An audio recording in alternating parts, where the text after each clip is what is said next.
저는 개인적으로 SF 장르나 판타지 장르의 영화를 좋아합니다. 한때 우리나라에서 반지의 제왕이나 해리포터 혹은 마블과 같은 영화들이 잘 팔리고 또 많은 영향력을 미쳤던 것은 사람들이 기본적으로 가지고 있는 영화에 대한 판타지 혹은 환상을 심어주고 또 그것을 실현시켜주기 때문이었을 것입니다. 한참 이런 SF 장르나 판타지물이 잘 팔릴 때는 유명한 배우들이 이러한 영화들에 출연하고 있습니다.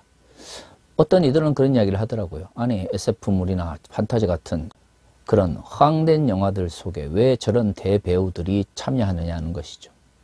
그런데 말이죠. 생각해보면 뭔가 비현실적인, 뭔가 현실에서 있을 것 같지 않은 이야기를 다룰 때에 정말로 연기를 잘하는 사람들이 필요합니다. 왜냐하면 영화라고 하는 것은 기본적으로 그 세계관을 인정할 때에만 그 속에서 전개되어지는 이야기를 받아들일 수 있기 때문이죠. 존재하지 않는 혹은 비현실적인 이야기를 그런 것처럼 정말인 것처럼 현실인 것처럼 받아들이고 생각하면서 연기할 수 있는 배우들이 많을 때에 사실 SF 장르나 아니면 판타지물들이 잘 되는 것을 알 수가 있습니다. 그렇습니다. 비현실적일수록 오히려 현실에 없을 것 같은 그러한 이야기를 다룰 때일수록 정말로 연기를 잘하는 사람들, 비현실적인 것을 현실적인 것처럼 사람들에게 전달해 줄 수 있는 사람들, 가짜를 진짜인 것처럼 표현해 줄 수 있는 사람들이 필요한 것이죠. 저는 그리스도인들의 역할도 어느 정도는 이러한 배우들의 역할과 겹친다고 생각합니다. 물론 배우들은 가짜를 진짜인 것처럼 생각하지만 그리스도인들은 진리를 진리로서 전달한다는 차이는 있겠죠. 하지만 현실적이지 않은 것처럼 보이는 혹은 존재하지 않는 것처럼 보이는 이야기들을 눈에 보일 수 있도록 혹은 사실인 것처럼 혹은 현실인 것처럼 전달하는 것은 복음을 전하는 사람들이나 또한 배우들에게 주어진 중요한 역할입니다. 더구나 그리스도인들은 눈에 보이지 않는 하나님을 믿고 또한 그분이 보내신 독생자 혹은 예수 그리스도를 구원자라고 부르는 사람들입니다. 그렇다면 눈에 보이지 않는 하나님 그리고 2000년 전 돌아가신 그분이 말씀하신 것이 진리라고 하는 것을 어떻게 우리는 전달할 수 있겠습니까? 그렇죠. 우리가 믿고 우리가 확신하는 바대로 살아가는 삶을 통해서 믿지 않는 이들에게 눈에 보이지 않고 때로는 너무나 옛날의 가르침처럼 보이는 복음이 현실에 그리고 오늘날 우리의 삶 속에서 실현이 되어지는 것으로 우리는 생각해야 합니다. 그것이 바로 그리스도인들의 역할이죠. 그래서 그리스도인들은 믿는 것만큼이나 우리의 삶을 통해서 그 믿는 바를 표현하고 실천할 수 있어야 됩니다. 아무리 믿는다라고 아무리 내가 그것을 확신한다라고 이야기한다 할지라도 나의 삶 속에서 그것이 실현되지 않는다면 복음이 표현되지 않는다면 그 어느 누구도 우리를 통해서 예수 그리스도의 복음을 듣지 못할 것이기 때문입니다. 하지만 복음을 표현하고 복음대로 살아간다고 하는 것은 단순히 개인적 영역의 문제만은 아닙니다. 우리는 사람들과 어울려 살아가면서 사회라고 하는 것을 벗어나서 살아갈 수 없는 존재들입니다. 사회적 존재로서 그리스도인들도 이 세상 속에 살아가는 것이죠. 그렇기 때문에 우리의 믿음은 개인적 영역뿐만 아니라 공동체적 영역 혹은 사회적 영역 속에서도 표현되어져야 하는 것이죠. 그래서 고민해야 합니다. 개인적 관계는 비교적 단순하고 내가 어떤 자세로 내가 어떻게 다른 사람을 대하는가에 따라서 비교적 쉽게 문제를 해결할 수 있지만 사회적 관계라고 하는 것은 조금 더 복잡한 구조를 띠게 되는 것이죠. 그렇기 때문에 내가 사회를 바라보는 시각과 또한 그 사회 속에서 나의 위치를 고려하면서 어떻게 내가 믿고 있는 이것을 믿지 않는 이들에게 전달할 수 있을 것인가에 대해서 고민해야 하는 것이죠. 그것이 신학이고 그것이 기독교 윤리입니다. 기독교 윤리라고 하는 측면에서 우리가 살아가는 이 사회 속에서 칼 바르트의 가르침은 굉장히 중요한 명제를 던져줍니다. 바르트는 교회와 법치 국가가 긍정적 관계를 가지고 있으며 교회와 독재 국가가 반대 명제에 있다라고 이야기를 했습니다. 사실 한국의 많은 그리스도인들은 근본주의적 신학에 익숙하기 때문에 종교 분리라는 이야기를 많이 들었을 것입니다. 물론 종교 분리는 필요합니다. 하지만 기계적 의미의 종교 분리는 7, 80년대 한국 사회를 살펴보면 알 수 있는 것처럼 실질적으로는 왜곡된 정치 구조를 인정하고 그것을 종교적으로 정당화하는 방향으로 나가게 되어 있습니다. 한국 사회에서 기독교, 특히 보수적 혹은 근본주의적인 교회들은 극우적인 이데올로기나 정치 체제를 정당화하는 인큐베이터로 전락하는 경향을 보이고 있지만, 사실 근대 사회의 등장과 함께 근대 민주주의가 시작되었을 때 교회는, 특히 개신교는 이러한 민주주의의 발전에 큰 역할을 감당했습니다. 존 로크는 자유주의 정치 철학의 기반이 되는 공공의 선을 위하여 국가가 존재하며 이를 위하여 사회 계약을 맺는 매우 중요한 정치적 이론을 제시하게 되는 것이죠. 그런데요, 존 로크가 이 책을 출간하게 된 이유는 1688년에 영국에서 명예혁명이 일어났기 때문입니다. 명예혁명 이전까지만 하더라도 영국은 왕에 의해서 지배를 받던 군주제 국가였습니다. 17세기가 들어서게 되면 유럽 사회에서도 왕정이 다양한 사회적 변화 속에서 위협을 받게 되죠.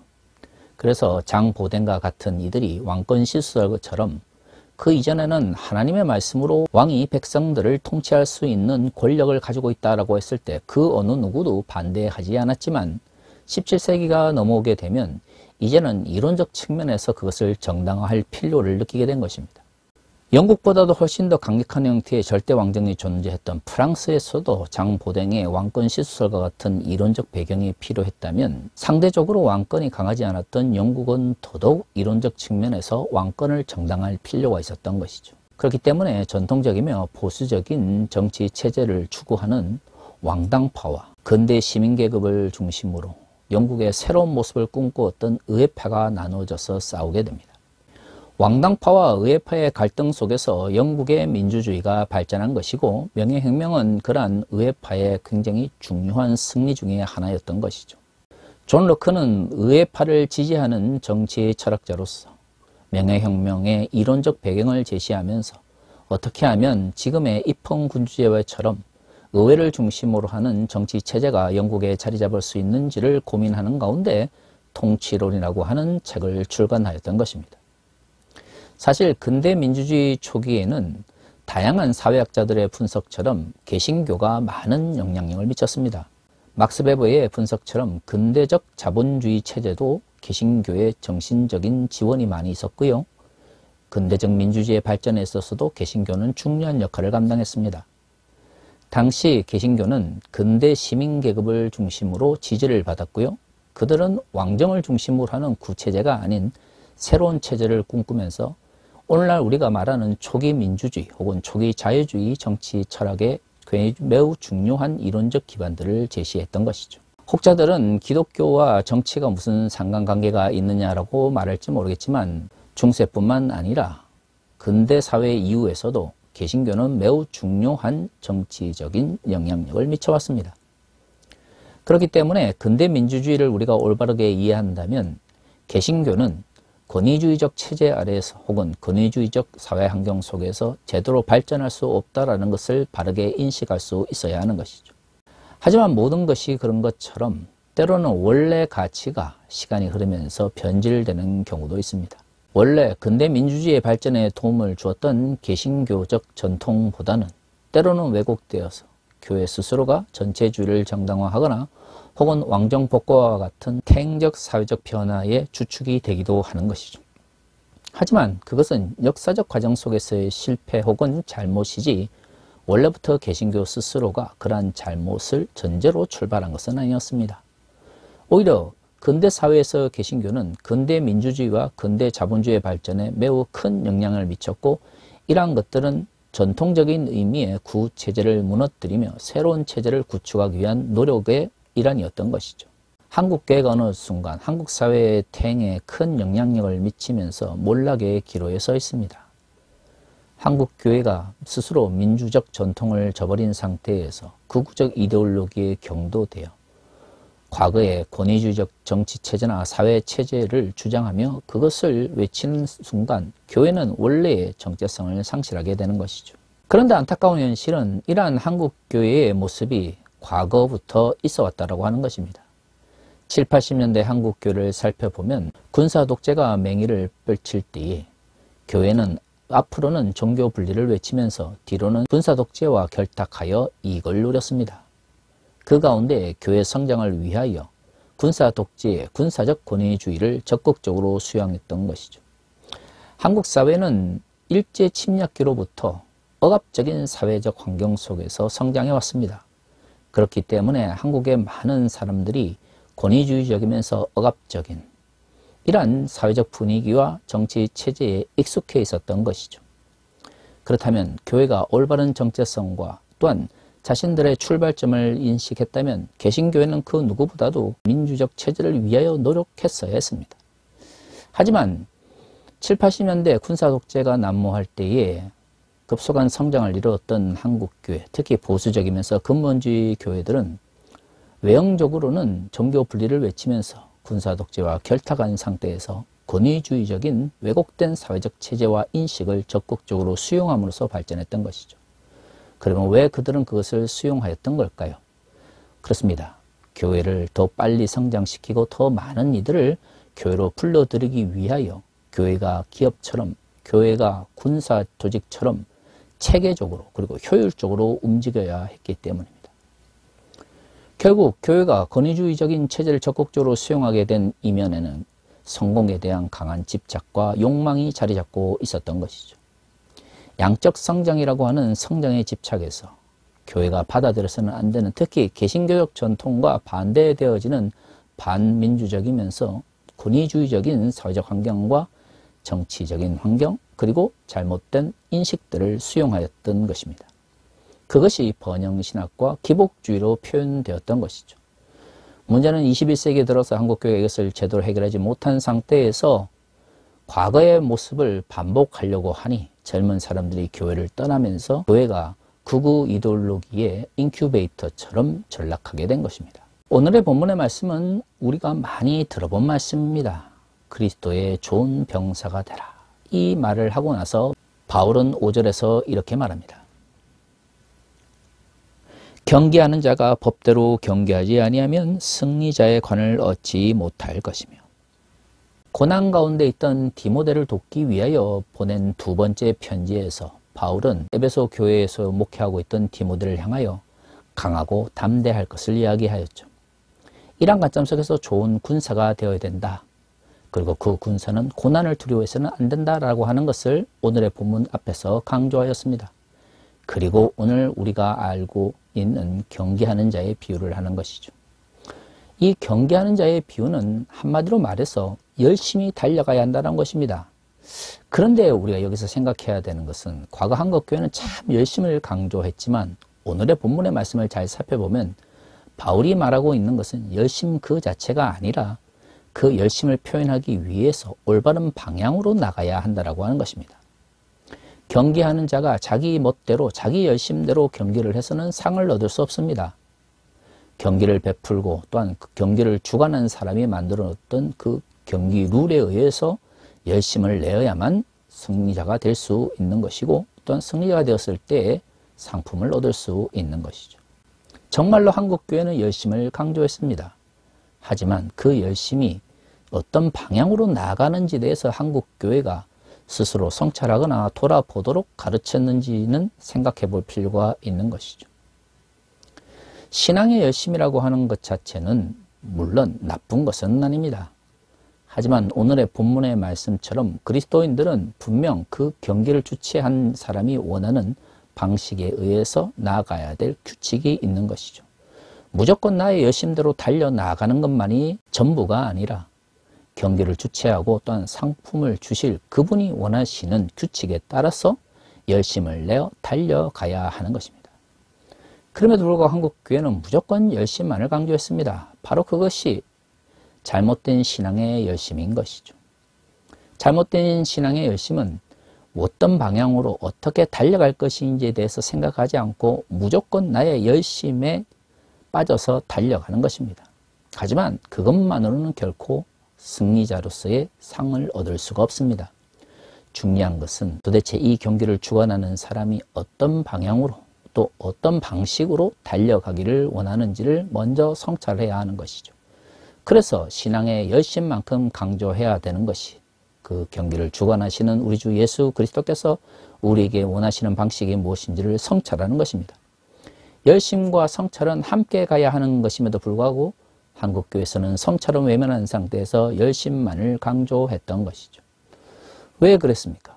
그렇습니다. 양적 성장에 대한 집착 때문에 그것을 성공이라고 부르면서 목회적 성공을 위해서 끊임없이 성공을 향하여 아무런 생각 없이 그냥 맹목적으로 달려가야만 했기 때문입니다. 6절은 이렇게 이야기합니다. 수고하는 농부가 곡식을 먼저 받는 것이 마땅하니라. 이 본문 말씀만 보면 아 그렇구나 하나님 나라를 위해서 열심히 수고해야 되는구나 하면서 다시금 열심의 문제가 나올 수 있습니다. 하지만 수고한다라고 하는 것이 무엇입니까?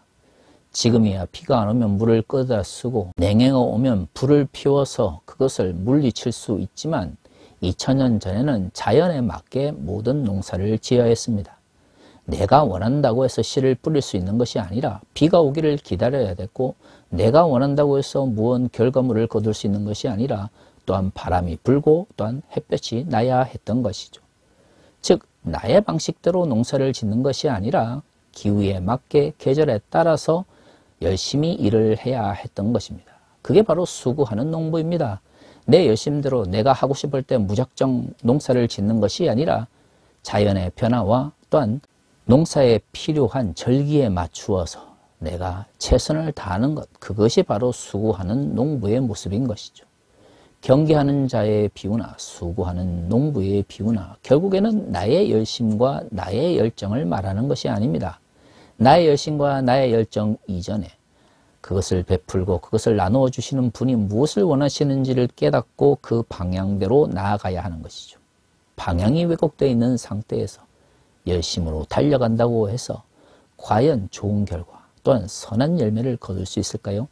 결코 그렇지 않습니다. 그 대표적인 것이 급속한 양적 성장을 이뤘던 한국교회인 것이죠. 그렇기 때문에 바울은 열심과 열정에 대한 이야기를 하고 나서 복음의 본질에 대해서 디모데에게 강조합니다. 내가 말하는 것을 생각해보라. 주께서 범사에 내게 총명을 주시리라. 내가 전한 복음대로 다윗의 시로 죽은 자 가운데서 다시 살아나신 예수 그리스도를 기억하라. 바울의 서신에서 예수 그리스도를 기억하라고 하는 것은 믿음이 없기 때문이 아닙니다.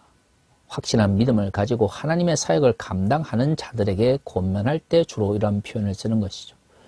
왜냐하면 아무리 복음에 대한 확신이 있고 고난 가운데서도 믿음을 지키기 위한 노력함에도 불구하고 주변의 환경이 계속 어려워지고 내가 원하지 않는 방향으로 모든 것들이 흘러갈 때 사람들은 원래 가지고 있었던 믿음과 자신이 원래 배웠던 복음의 가치에 대해서 회의하게 되어 있기 때문입니다. 그래서 그런 회의가, 그런 고민들이 생길 때마다 내가 어떻게 예수 그리스도를 믿게 되었고 하나님께서 나를 어떻게 구원해 주셨는지를 기억해야 하는 것이죠. 그것이 바로 예수 그리스도를 기억하는 것 혹은 예수 그리스도의 복음을 기억하라고 하는 바울의 권면의 중요한 의미인 것입니다. 사랑하는 성도 여러분, 지금까지 한국교회가 열정을 그렇게 외쳐왔지만 도대체 그 열심과 열정이 잘못된 방향으로 나가고 있지 않은지에 대한 성찰의 가치에 대해서는 외면해 왔던 것이 사실입니다. 하지만 오늘 바울이 이야기하고 있는 것처럼 열심보다 더 중요한 것은 이 경기를 주관하는 이가 어떤 규칙과 방식으로 우리가 달려가기를 원하는지를 돌아보는 것입니다.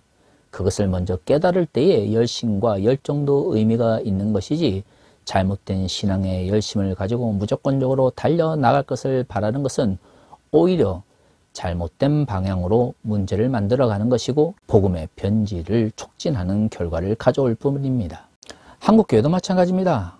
정치적 문제나 사회적 체제에 대해서 이야기할 때에 종교 분리만을 무조건 내세울 것이 아니라 개신교가 초기에 근대 민주주의를 어떤 식으로 견인해 왔는지 또한 개신교는 근대 민주주의의 형성에 있어서 어떤 영향력을 미쳤는지에 대한 진지한 고민과 연구를 통해서 교회가 21세기에 한국 사회 발전을 위해서 어떤 역할을 감당할 것인가를 생각해야 하는 것이죠. 그것이 기독교 정치윤리이며 사회윤리의 출발점입니다. 그런 생각들이 없는 상태에서 그저 내가 믿는 바가 곧 하나님의 뜻이고 내가 좋아하는 정치인이 하나님의 소명을 받은 사람들이라고 생각하는 순간 그것이 바로 극우 이데올로기로 변질되는 것이고 그것이 바로 태극기 부대로 왜곡되는 것입니다. 우리 모두가 하나님 나라를 향한 올바른 열정과 열심을 가지고 달려가기를 원합니다. 무엇보다 달려가면서 혹은 달려가기 전에 먼저 우리가 달려가야 될 방향과 또한 방법에 대해서 진지하게 성찰하며 돌아볼 수 있기를 바랍니다. 그 성찰을 잊어버린 한국교회가 지금 어려운 가운데 있는 것이고 몰락의 길에 있는 것입니다. 지금 한국 사회와 한국교회의 탱을 바로잡기 위해서는 지금이라도 무조건 달려갈 것을, 무조건 열심을 낼 것을 말할 것이 아니라 올바른 방향으로 나가고 있는지를 스스로 돌아볼 수 있는 성찰과 반성과 회개의 시간을 가져야 할 것입니다. 다 같이 기도하겠습니다.